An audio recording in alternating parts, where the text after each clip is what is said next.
So here we will be again starting with our familiar data set, the string data set, which I am showing in this part of the screen, our familiar data set, and I am going to load it. So I have written a little one-line command. I have done it in a script file instead of typing it directly here at the prompt, because if there is a mistake, I want to change it in my script file. So I will just execute that line, and I loaded it. Now I want to explore whether the file is okay. Dimension dt, that looks fine. This is my data. Yes, it's fine. So when I explore something, I put all those commands directly at the command prompt, but any line that I want to preserve, I will put it in the script file. Okay, so now I want to create my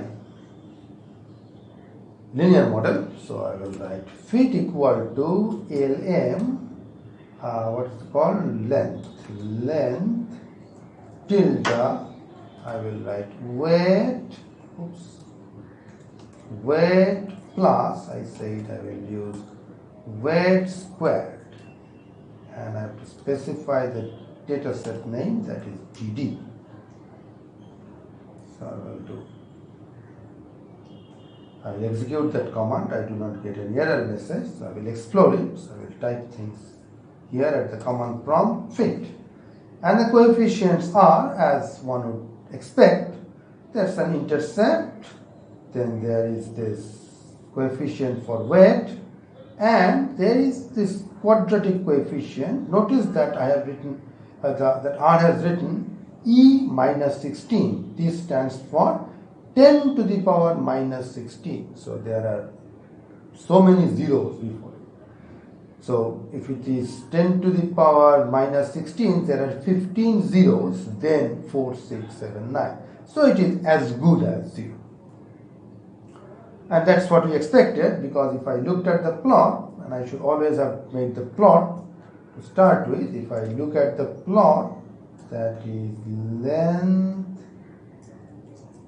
versus weight from this data F7, I am actually getting just a straight line fit.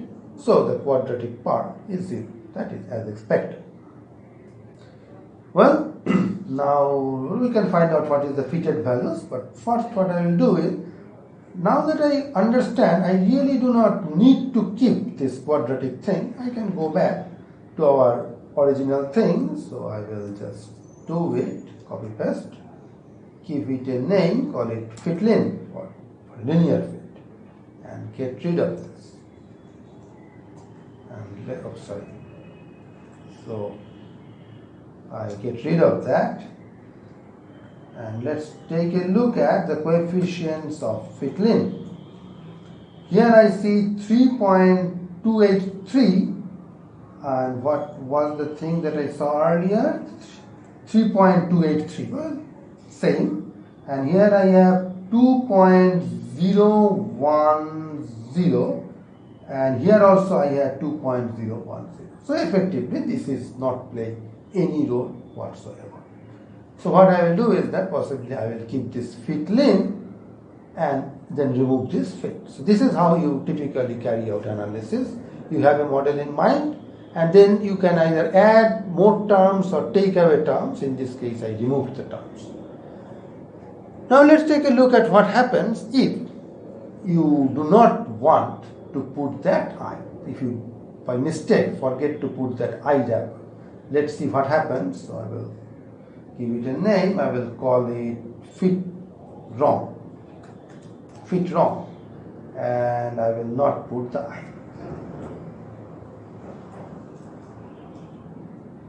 So let's try to execute it. There is no error message. So I will say fit wrong. And it says simply reported intercept and weight. So it has not, sorry. I have made a little mistake. I wanted to say weight squared. So I will execute that.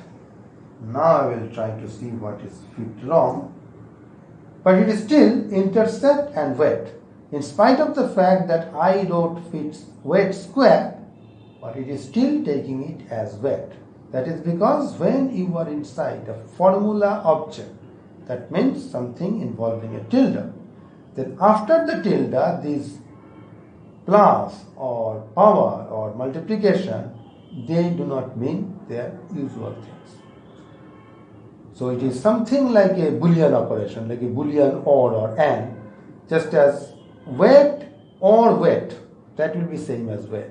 Weight and weight, that will be same as weight. I can even try this if you want. So I will just explore this further. Oops. So I will call it fit round 2 and weight times weight.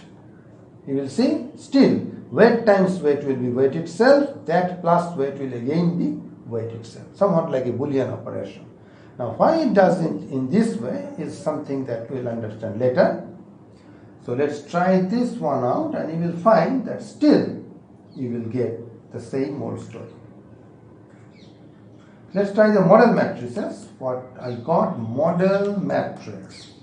I will try it first for fit, where I remember to put the I. Now I really have intercept column, then the weight columns and their squares. But if I try for any of the other things, whether I try for fit lin or I try for fit wrong or wrong 2, I will always get only one column. So it is just a lesson that you should remember to put it inside a wrapper whenever you are using any such function. Okay, that's it.